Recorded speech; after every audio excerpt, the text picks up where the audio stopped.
और दूसरा मैं स्वयं हूं। पृथु ने कहा प्रभु थोड़ा और समझाइए आप। भगवान ने कहा देखो, तुम अगर मेरी माया को मांगोगे तो जहां जहां मेरी माया है वहां वहां तुम्हें नाचना पड़ेगा, माया के पीछे तुम्हें भागना पड़ेगा। और अगर तुम मुझे मांगोगे तो फिर तुम जहां जहां जाओगे पृथु वहां वहां पीछे पीछे मुझे नाचना पड़ेगा। अब निर्णय तुम्हें करना है कि तुम्हें नाचना अच्छा लगता है कि तुम्हें नचाना अच्छा लगता है। महाराज पृथु ने कहा प्रभु मांगने की इच्छा तो थी नहीं, पर आप कह रहे हैं तो अब मैं मांग रहा हूं। महाराज पृथु ने क्या मांगा? महाराज पृथु ने कहा प्रभु न कामयेना तदप्यहम क्वचिन न यत्र यष्टि चरणाम्बुजाशवः महत्तमान्तर हृदयान्मुखच्युतो विधस्वकर्णा युतमेष मे वरः।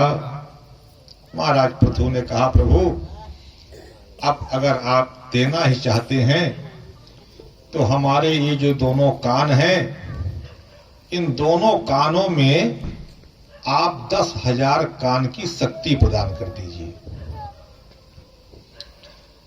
भगवान ने कहा पृथु ये तुमने क्या मांग लिया?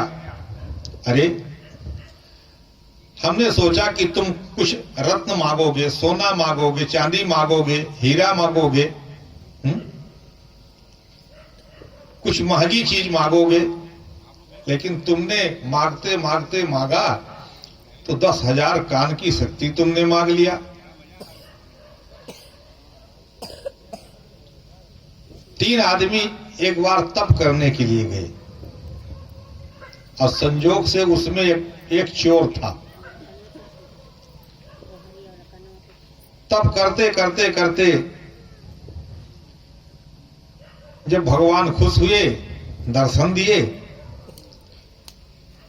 तो सबसे पहले वाले के पास में भगवान गए, बोले तुमने तप बहुत किया है, क्या चाहते हो? उसने कहा प्रभु हम चाहते हैं कि हमारा घर सोने चांदी से भर जाए। भगवान ने कहा तथास्तु। दूसरे वाले के पास भगवान गए, बोले तुम क्या चाहते हो? उसने कहा प्रभु मैं चाहता हूं कि हमारा घर रुपयों से भर जाए। भगवान ने कहा चलो तथास्तु, तुम्हारा घर नोटों से भर जाएगा।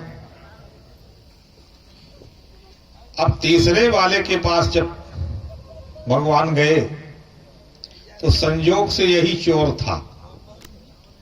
भगवान ने कहा तब तो तुमने भी किया है, तुम क्या चाहते हो?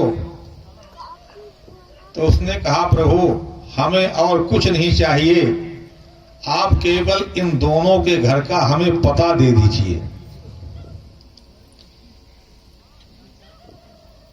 महाराज पृथु ने भगवान से कहा प्रभु आप मुझे 10,000 कान की शक्ति प्रदान कर दीजिए। भगवान ने कहा पृथु दुनिया में 2-2 कान हमने लोगों के बनाए हैं, तो 2 कानों को तो सार्थक लोग कर नहीं पा रहे हैं, ये 10,000 कान लेकर के तुम क्या करोगे? महाराज पृथु ने कहा प्रभु ये 2 कानों से मैं जब आपकी कथा सुनता हूं ना, तो 2 कानों से कथा सुन करके मुझे तृप्ति नहीं होती। प्रभु मैं अघाता नहीं हूं, और सचमुच में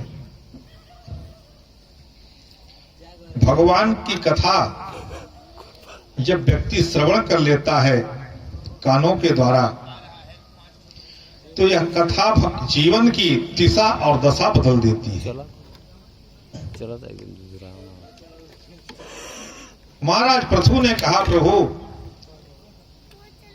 मैं 2 कानों से आपकी कथा सुन करके तृप्त नहीं होता। और देखो भगवान कितनी चिंता रहती है भगवान को। भगवान ने जब शरीर बनाया तो कान बनाया।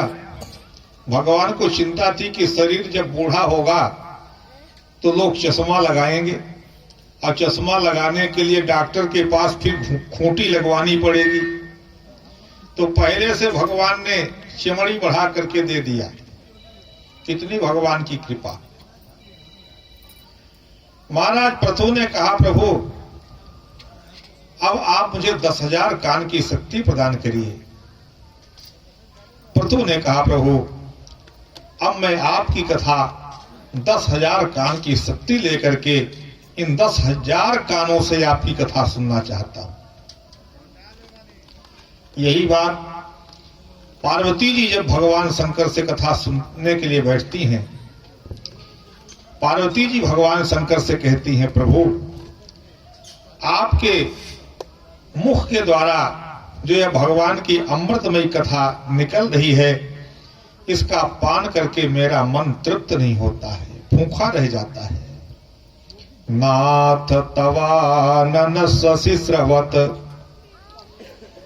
कथा शुधा रघुवीर, अश्रवण पुटन मन पान करे, नहीं अघात मति धीर। ये मन तृप्त नहीं होता है और भूख बनी रहनी चाहिए।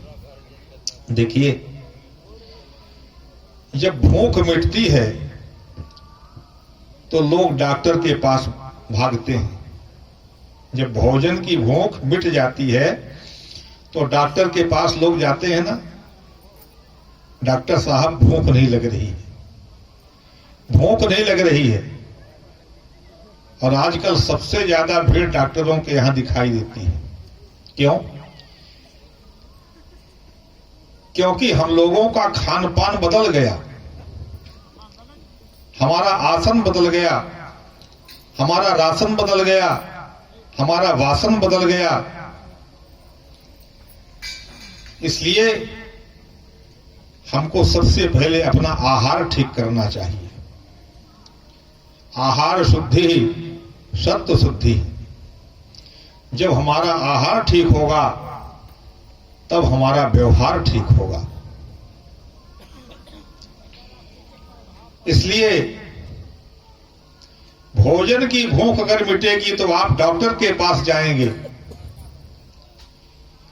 लेकिन जब भगवान की भक्ति में मन नहीं लगता, कथा में मन नहीं लगता, सत्संग में मन नहीं लगता, तब क्या संत के पास जाते हैं, गुरु के पास जाते हैं?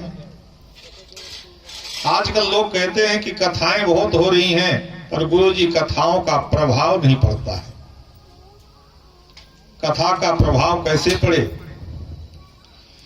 जब लोग सिनेमा देखने के लिए जाते हैं तो एक दिन पहले से तैयारी करते हैं परिवार के सहित। सिनेमा देखने जब जाएंगे तो छोटे से लेकर के बड़े बूढ़े घर के सब पूरे परिवार सिनेमा हॉल में जाएंगे। आज पुष्पा गांव में चंदन तिवारी जी की भागवत होगी, यज्ञ होगा, प्रवचन होगा, तब क्या कहेंगे कि घर के जो सबसे सयाने हैं, घर के जो सबसे बुढ़ऊ हैं, जो सुधर चुके हैं, जिनको सुधरने की जरूरत नहीं है, वो चले आएंगे। सुधरने की जरूरत किसको है? सुधरने की जरूरत नौजवानों को है। आज के बच्चे हमारे देश के कल के भविष्य हैं।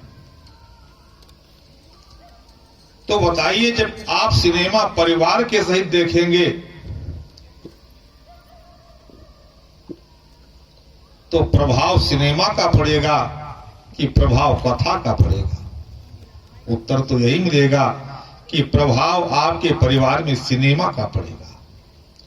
इसलिए अगर आप अपने घर में राम और कृष्ण को पैदा करना चाहते हैं, विवेकानंद को पैदा करना चाहते हैं,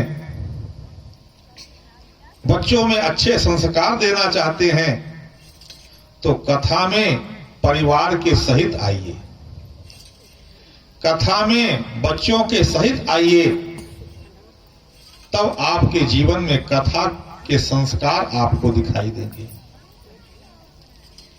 इसलिए पार्वती जी कहती हैं, प्रभु आपके मुख के द्वारा जो श्री राम कथा निकल रही है, उस श्री राम कथा का पान करते हुए मेरा मन तृप्त नहीं हो रहा है, अघा नहीं रहा है। नाथ तवानन शशि स्रवत कथा सुधा रघुवीर, श्रवण पुटन मन पान करे, नहीं अघात मति धीर। और कथा के 3 सोपान है। एक है श्रवण, दूसरा है मनन और तीसरा है निरिध्यासन। जो हमने श्रवण किया आज, घर में जाकर के उसका हम मनन करें। पर कुछ लोग कथा को केवल एक कान से श्रवण करेंगे, दूसरे कान से निकाल देंगे। इसलिए कथा में श्रोता भी भैया 3 प्रकार के आते हैं। एक तो होते हैं श्रोता, जो बड़े अच्छे होते हैं, और दूसरे होते हैं सोता, जो आए किसी दीवार से टिके, खंभे से टिके और नींद का खर्राटा लेने लगे। और तीसरे होते हैं सरौता। सरौता होता है ना, सुपारी काटने वाला। तो जिनकी बुद्धि काटने का काम करती है वो है सरौता। सोता, सोता और सरौता। तो भैया कथा का जो आनंद है वो सरौता और सोता बनने में नहीं है। कथा का आनंद तो श्रोता बनने में है, श्रोता बनने में। एक संत थे और उन्होंने एक बड़ी 3 मूर्तियां, 2 मूर्ति बनाई। एक मूर्ति की कीमत तो रखी 5,000 और दूसरी मूर्ति की कीमत रखी 50,000। अब कुछ ग्राहक आने लगे मूर्ति खरीदने के लिए। ग्राहकों ने पूछा संत जी से, संत जी आप बताइए, मूर्ति तो दोनों एक जैसी है, पर कीमत